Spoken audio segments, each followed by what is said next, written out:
मुनि अष्टावक्र कहते हैं, एको विशुद्ध बोधव्यो अहम मिति निश्चय वह्निना प्रज्वाल्या ज्ञान गहनम वीत शोकः सुखी भव। अर्थात मैं एक विशुद्ध बोध हूं, ऐसी निश्चय रूपी अग्नि से गहन अज्ञान को जलाकर तू शोक रहित हुआ सुखी हो जा। अष्टावक्र केवल निषेध की बात ही नहीं करते कि अहंकार छोड़ दो, ज्ञान हो जाएगा। केवल छोड़ना ही प्राप्त करने की आवश्यक शर्त नहीं है। निषेध वाले धर्म केवल छोड़ने की बात करते हैं, त्याग की बात करते हैं।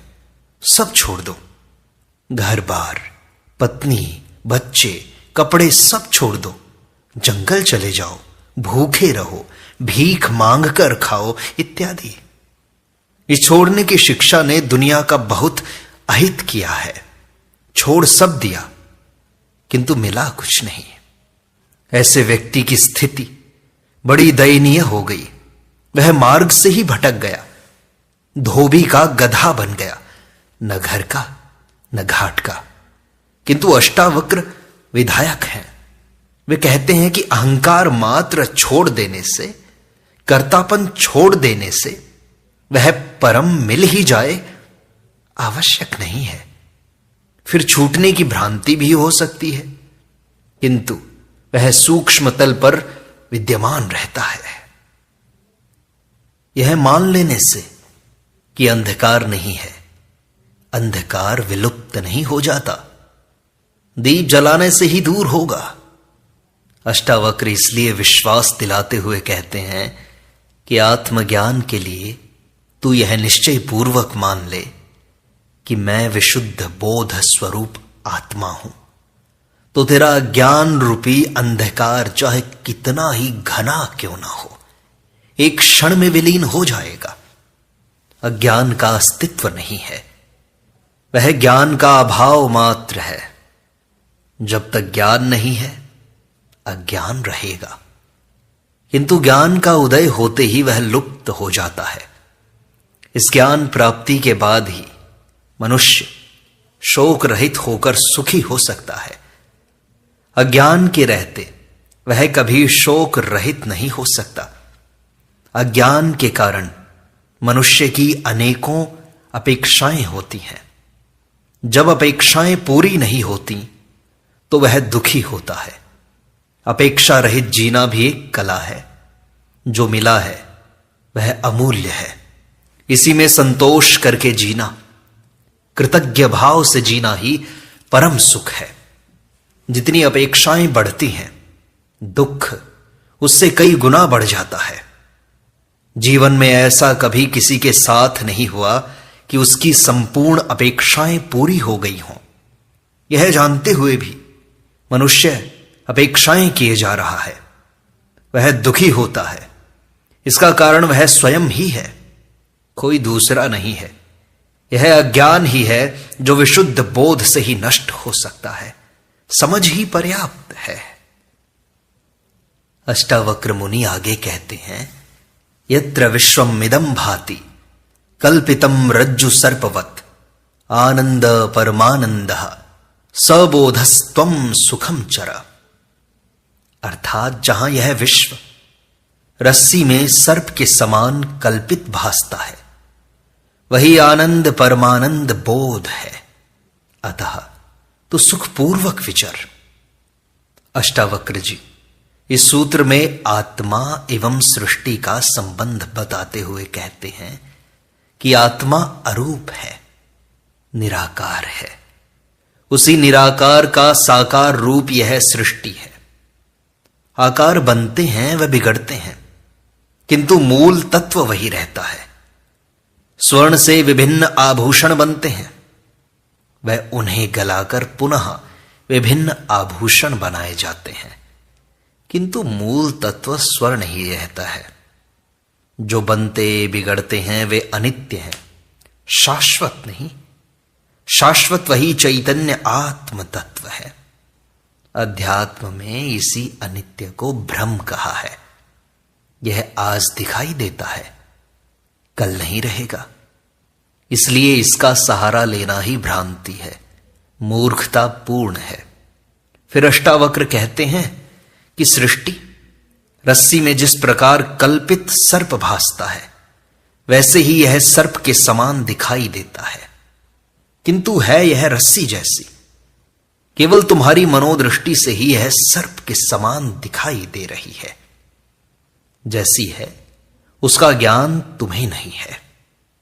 मनुष्य के मन में जैसे भाव होते हैं, यह संसार उसे वैसा ही दिखाई देता है, किंतु संसार उससे भिन्न होता है।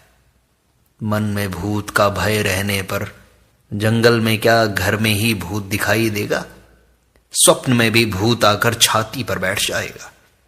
किसी को चांदनी प्यारी लगती है तो विरही को वह आग जैसी ज्ञात होती है। सुखी आदमी को अपना घर अच्छा लगता है तो दुखी को वही घर खाने को दौड़ता है। किसी को रस्सी सांप दिखाई देती है तो तुलसीदास जी को सांप भी रस्सी दिखाई दिया। किसी के लिए यह संसार फूलों की बगिया है तो किसी के लिए यह कांटों का वन है, जिसमें उलझ उलझ कर लोग मर रहे हैं। कुछ कहते हैं ईश्वर ने सृष्टि बनाई, यह बहुत सुंदर है।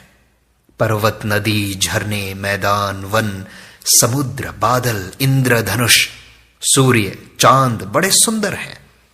तो कुछ को इसमें दुख ही दुख दिखाई दिया। यह सब मनुष्य की दृष्टि है, उसके देखने का ढंग है। उसकी जैसी मानसिक स्थिति होती है वैसी ही सृष्टि दिखाई देती है। यह दोष सृष्टि का नहीं, देखने वाले की दृष्टि का है। इसी प्रकार ज्ञानी व अज्ञानी की भी अपनी अपनी दृष्टि है। अज्ञानी को यह सृष्टि सत्य दिखाई देती है, वह इसे शाश्वत भी मानता है और कहता है कि सृष्टि अनादि है, इसको बनाने वाला कोई नहीं है। यह सृष्टि ही सत्य है, इससे परे कोई सत्य नहीं है, ऐसा नास्तिक कहता है। जो प्रत्यक्ष है, दिखाई दे रही है, वह असत्य या मिथ्या कैसे कही जा सकती है? परमात्मा जो दिखाई नहीं देता वह मिथ्या हो सकता है, किंतु सृष्टि कभी मिथ्या नहीं हो सकती, ऐसा उसका मानना होता है। यह नित्य है, शाश्वत है, सत्य है। बुद्ध ने इस सत्य एवं मिथ्या का अच्छा विवेचन किया है कि यह सृष्टि भ्रांति नहीं है, मिथ्या भी नहीं है, सत्य भी है, किंतु शाश्वत नहीं है। इसलिए यह क्षणिक सत्य है, थोड़े समय के लिए सत्य है। पूर्ण सत्य उसी को कहा है जो शाश्वत है।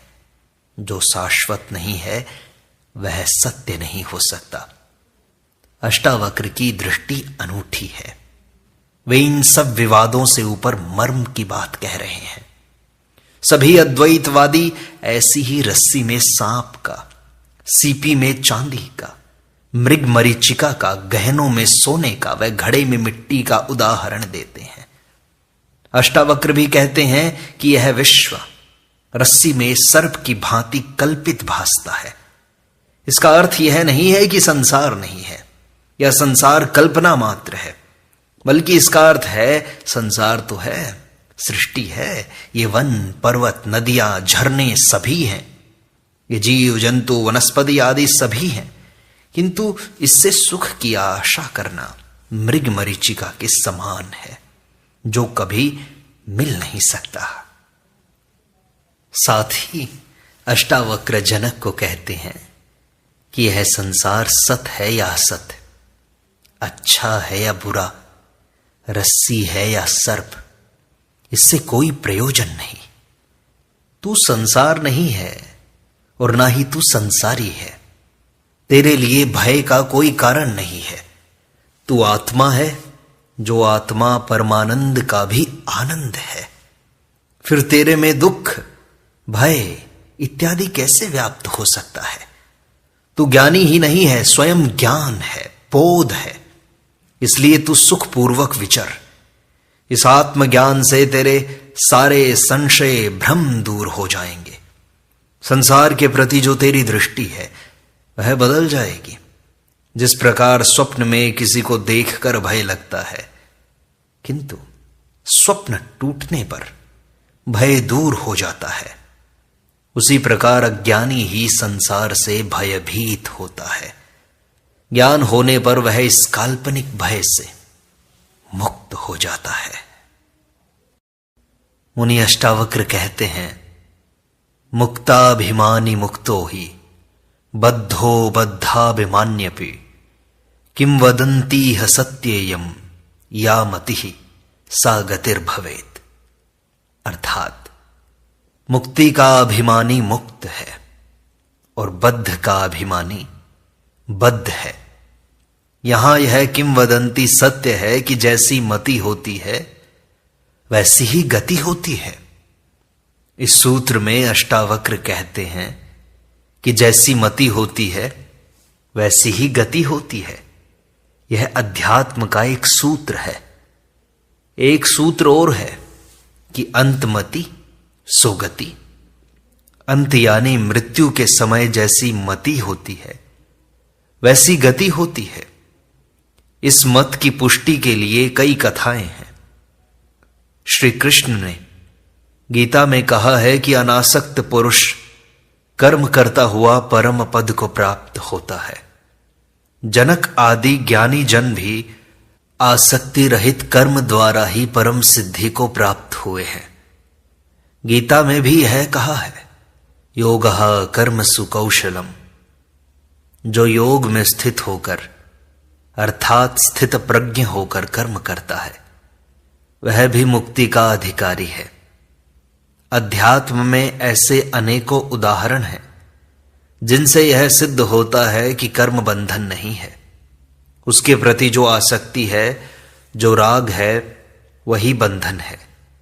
बंधन के भय से कर्म छोड़ देना भी पाप है एवं आसक्ति त्याग कर कर्म करना भी मुक्ति का साधन है। अतः पाप पुण्य कर्म में नहीं, आसक्ति में है। निष्काम कर्म बंधन नहीं बनता। इस कर्म के संबंध में बड़ी भ्रांत धारणाएं फैली हुई हैं कि कर्म बंधन का कारण है, किंतु वे कर्म बंधन बनते हैं जो आसक्ति, राग द्वेष, ईर्ष्या, बदला लेने की भावना आदि से किए जाते हैं। कर्म का कारण शरीर नहीं, मन है। पहले विचार आते हैं तब कर्म होता है। मृत्यु के बाद शरीर तो छूट जाता है किंतु मन साथ जाता है। मन के साथ विचार, वासनाएं, आकांक्षाएं, इच्छाएं, अपेक्षाएं आदि हैं। उपनिषद कहते हैं मन ही बंधन और मुक्ति का कारण है। मन में जैसी भावना होती है वैसी ही मनुष्य की गति होती है। यादृशी भावना यस्य सिद्धिर्भवति तादृशी। जिसकी जैसी भावना होती है उसको वैसी ही सिद्धि मिलती है।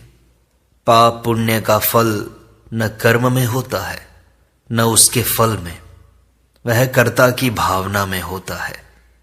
इसी तथ्य को अष्टावक्र कहते हैं कि मैं मुक्त हूं। ऐसा जो मानता है वह मुक्त है तथा अपने को जो बद्ध मानता है वह बद्ध है। केवल दृढ़ निश्चय के साथ मानना ही पर्याप्त है। मुक्ति कृत्य का परिणाम नहीं है, ज्ञान का फल है।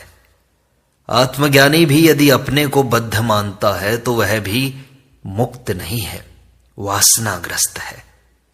वासनाएं उसे फिर खींच लेंगी। आत्मज्ञान के बाद भी उसे मुक्ति की भावना करना आवश्यक है। ये सभी कर्म बंधन अज्ञानी के लिए हैं। अज्ञानी यदि यह मान भी ले कि मैं मुक्त हूं तो भी वह मुक्त नहीं हो सकता। ऐसा मानना पाखंड मात्र ही है। यहां यह भेद समझ लेना आवश्यक है कि यह सूत्र आत्मज्ञानी के लिए सत्य है, अज्ञानी के लिए नहीं कहा गया है। आगे मुनि अष्टावक्र कहते हैं, आत्मा साक्षी विभुः पूर्ण एको मुक्तश्चिदक्रियः असंगो निस्पृह शांतो भ्रमात् संसारवानिव। अर्थात आत्मा साक्षी है, व्यापक है, पूर्ण है, एक है, मुक्त है, चैतन्य स्वरूप है, क्रिया रहित है, असंग है, इच्छा रहित है, शांत है। यह भ्रम से संसारी जैसा बंधनग्रस्त भासता है।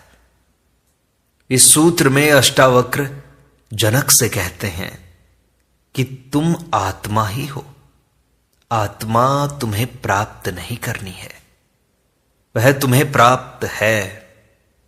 ऐसा भी नहीं है, क्योंकि ऐसा मानने से तुम्हारे व आत्मा में भिन्नता की प्रतीति होती है। यह भिन्नता है ही नहीं, तुम स्वयं आत्मा हो। केवल अज्ञान के कारण तुम उसे भूल गए हो। उसे ज्ञान द्वारा, बोध द्वारा जागकर देखना मात्र है, पुनः स्मृति में लाना मात्र है, और कुछ करना नहीं है। वे आत्मा का स्वरूप बताते हुए कहते हैं कि यह आत्मा साक्षी है, सबका दृष्टा है। यह सबको देखता है, किंतु इसे देखने वाला कोई नहीं है। यह तुम्हारा होना है, यह व्यापक है, इसे सीमित नहीं किया जा सकता, संकीर्ण दायरे में बंद नहीं किया जा सकता, किसी मान्यता या परिभाषा में कैद नहीं किया जा सकता। यह पूर्ण है, ब्रह्म भी पूर्ण है, पूर्ण में से पूर्ण ही निकलता है। अतः आत्मा भी ब्रह्म जैसी पूर्ण है, उसमें कोई कमी नहीं है, अपूर्णता नहीं है। माता बच्चे को जन्म देती है तो बच्चा भी पूर्ण ही होता है, किंतु माता की पूर्णता में कोई कमी नहीं आती। 10-10 बच्चे पैदा करके भी माता पूर्ण ही बनी रहती है। ऐसा ही ब्रह्म व आत्मा है। इसी प्रकार ज्ञान, प्रेम, दया, करुणा आदि को बांटने से वह कभी कम नहीं होती। ब्रह्म एवं आत्मा ऐसा ही है। ईशावास्य उपनिषद कहता है वह पूर्ण है और यह भी पूर्ण है, क्योंकि पूर्ण से पूर्ण की ही उत्पत्ति होती है, तथा पूर्ण का पूर्णत्व लेकर पूर्ण ही बचा रहता है। बीज पूर्ण है, इसलिए उससे पूर्ण वृक्ष बनता है। यह जागृत उस पूर्ण की ही अभिव्यक्ति होने से पूर्ण ही है। इसलिए अष्टावक्र कहते हैं कि यह आत्मा पूर्ण है, एक है। जब ब्रह्म एक है तो आत्मा भी एक ही है, भिन्नता नहीं है। सभी जीवों में भिन्न भिन्न आत्मा नहीं है, आत्माएं अनेक भी नहीं है। जिस प्रकार आकाश सर्वत्र व्याप्त होता है, भीतर और बाहर सभी जगह, खुले आकाश, घड़े के भीतर के आकाश व शरीर के भीतर के आकाश में भिन्नता नहीं है, उसी प्रकार आत्मा में भी भिन्नता नहीं है। भिन्नता अज्ञान और भ्रम से प्रतीत होती है। जिसे आत्मा का ज्ञान नहीं, ब्रह्म का ज्ञान नहीं, वे ही भिन्न भिन्न जीवों में स्थित आत्मा को भिन्न भिन्न मान लेते हैं, किंतु वह भिन्न भिन्न है नहीं। फिर यह आत्मा मुक्त है, आत्मा का कोई बंधन नहीं है। यह आत्मा क्रिया रहित है, यह स्वयं करता नहीं है, क्रिया इसका धर्म नहीं है, यह अक्रिय है। इसकी उपस्थिति से ही सब हो रहा है, इसे स्वयं कुछ करना नहीं है। जिस प्रकार सूर्य की उपस्थिति मात्र से सृष्टि की समस्त क्रियाएं होती हैं, उसी प्रकार आत्मा की उपस्थिति से ही सब हो जाता है। यह क्रिया उसकी शक्ति का खेल है। यह आत्मा असंग भी है, इसका कोई संगी साथी, बेटे, पोते, परिवार, मित्र आदि नहीं है। यह अकेली है। यह न किसी से प्रेम करती है, न द्वेष। यह स्वर्ग में अपना साम्राज्य स्थापित करके भी नहीं बैठती। न कोई इसके राज दरबारी हैं, न फरिश्ते, न इसका कोई न्यायालय है। यह अकेले ही सर्वगुण संपन्न है। यह आत्मा निष्प्रिय भी है, बिना इच्छा वाली है। इसकी कोई आकांक्षाएं, इच्छाएं, अपेक्षाएं नहीं है। आत्मा साक्षी मात्र है, दृष्टा है, किंतु अज्ञानी को भ्रमवश ऐसा दिखाई देता है कि आत्मा ही सब कुछ कर रहा है, परमात्मा ही सब कुछ कर रहा है। सब उसकी मर्जी से हो रहा है, उसका आदेश होगा तभी कुछ होगा इत्यादि अनेक भ्रांत धारणाओं से यह आत्मा संसारी जैसी दिखाई देती है। जैसा संसार में बंधन है वैसे आत्मा भी बंधन में है। वह जन्म भी लेती है, उसकी मृत्यु भी होती है, उसे मुक्त भी करना पड़ता है। आदि अज्ञान एवं भ्रम के कारण दिखाई पड़ते हैं। आत्मा तो निष्प्रिय है, असंग है, सर्वत्र है, अक्रिय है।